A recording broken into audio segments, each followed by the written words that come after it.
Welcome to Liverpool Report, your daily source for everything Liverpool FC. From breaking news and transfer updates to match previews and reactions, we cover the Reds every step of the way. If you'll never walk alone, hit subscribe and join the Liverpool family. After smashing the British transfer record for Florian Wirtz, Liverpool are now plotting a stunning move for Newcastle star Alexander Isak. With Arsenal backing off, could Anfield be his next destination?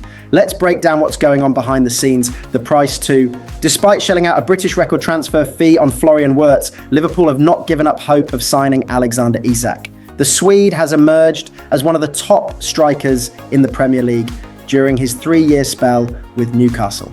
He has banged in 62 goals in 102 appearances in all competitions for the Magpies since arriving at St James Park. That includes surpassing the 20-goal mark in the top flight in 2 successive seasons.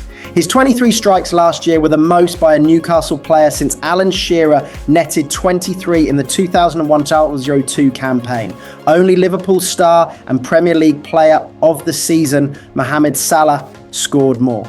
His performances have helped Newcastle to qualify for the Champions League in 2 of the last 3 campaigns, as well as win this year's Carabao Cup, the club's first major trophy since 1955. Unfortunately for Newcastle, his scoring record has also drawn the eye of a number of rival teams. Arsenal have been heavily linked with a move, though their attention appears to have turned towards Benjamin Sesko. Liverpool have also been routinely talked about as a possible destination, and rumours of a potential move to Anfield have been gathering pace as Mirror Football sets out below. There is no doubt that a number of clubs like the Swedish striker, Liverpool among them. Arsenal too are huge fans, with Isak believed to be Mikel Arteta's #1 choice to be the club's new number 9, if he was available. Arsenal are closing in on a deal for Benjamin Sesko, however, because simply they believe they can't land Isak this summer. According to various reports, Liverpool aren't so certain that they can't get Isak, however, and are putting in some groundwork to see if a deal can be done. And having already broken the British transfer record in their move for Wirtz this summer, there are claims that the Reds are ready to shatter it again. Isak is said to be the Premier League champions' dream target for the rest of the summer window. But the state of play is described as being complicated due to Newcastle's reluctance to sell. That reluctance stems from the fact Isak has another 3 years to run on his contract.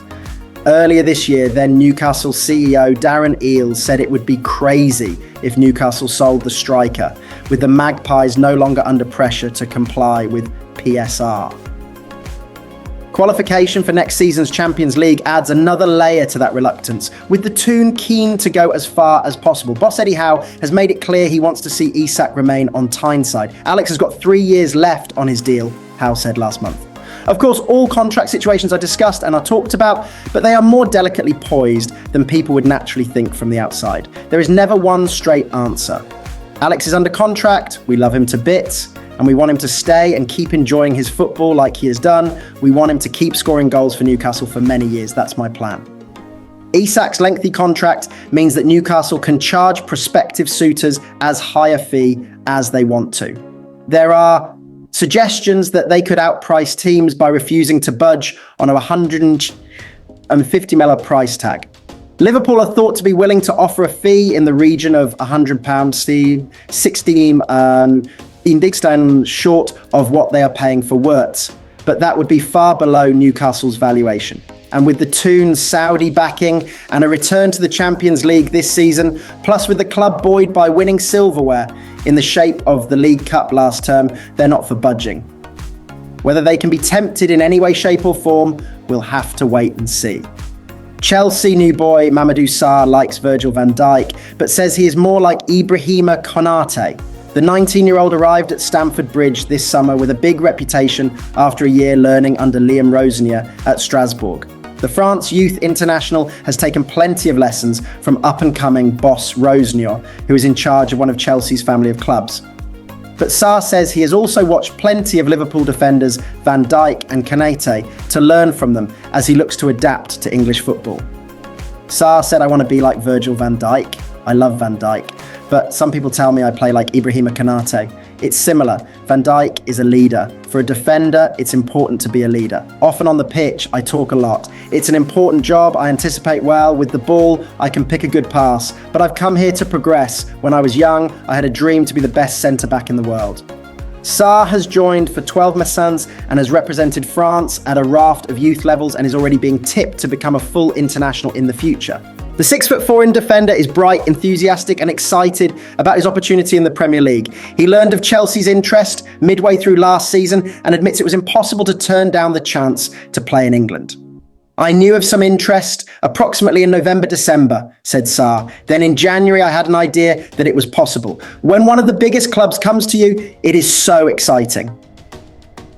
Former Derby and Hull boss Rosenior, the ex-Brighton and Fulham defender, is gaining a huge reputation after his impressive work at Strasbourg. Rosenior says Sarr is a player with the physique and characteristics to reach the top. Rosenior also won over Sarr with his calm approach, coaching style and desire to improve young players. Sarr said, "When I was a kid, I had a dream and I trusted Liam Rosenior and he trusted me. He's a top coach. He believed in me. He taught me a lot about how I can defend better, how I can help the team better. It's important to me to train well, to speak with the coach, to speak with every player and to be confident in what I do. It's good for me to have competition. That will help me to be a better defender." Sarr wants to help Chelsea win the Club World Cup after they opened with a win over Los Angeles and now play Flamengo on Friday. Paris Saint-Germain are probably the tournament favourites, but Sarr believes Chelsea can compete with the newly crowned European champions. He added, "I played PSG twice last year. They are a very good team. Chelsea is a very good team. They are like PSG. We can compete with them. There are a lot of similarities in the game and Chelsea can beat PSG." Liverpool's Premier League title defence could face an early test, and it's all down to one name, Mohamed Salah. Fresh off a record-breaking season, the Egyptian king is set to miss up to 7 matches, including a blockbuster clash with Arsenal due to AFCON 25. Can Arne Slot's Reds survive without their star man during such a critical stretch? Let's break down the impact, the fixtures he'll miss, and how Liverpool might cope without their Golden Boot winner.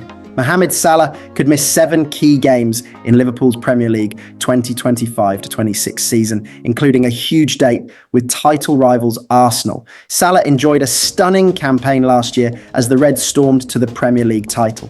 He again proved himself to be a key man for the Merseysiders, scoring 29 goals as he played in every single league game.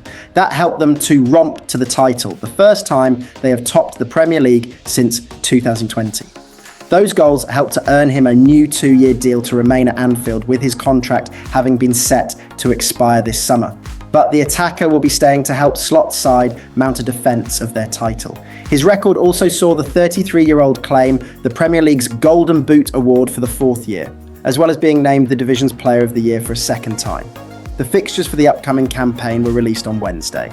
But they threw up an immediate problem for Liverpool, with Salah set to miss 7 games in total. It means Slot will have to create a plan to deal with the absence of his star man during a crucial period of the season. Salah's absence is due to his participation in the Africa Cup of Nations. The attacker is captain of Egypt, who have safely qualified for the tournament, which will be hosted by Morocco. Egypt's first game comes in a group stage clash against Zimbabwe on 22nd of December in Agadir. His country will likely have the right to have him in the squad for at least a week ahead of that game, unless Liverpool do a deal to keep him for longer.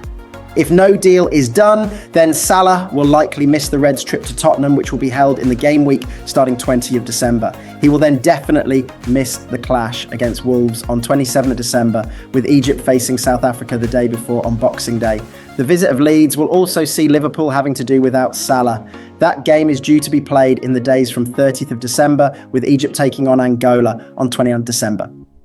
Obviously, Egypt's participation in the rest of the tournament will not be confirmed until after those 3 group games, but they are one of the favourites to win AFCON for the 8th time. They have not won the tournament since 2010, and if they make it through the group, they will face 4 knockout matches.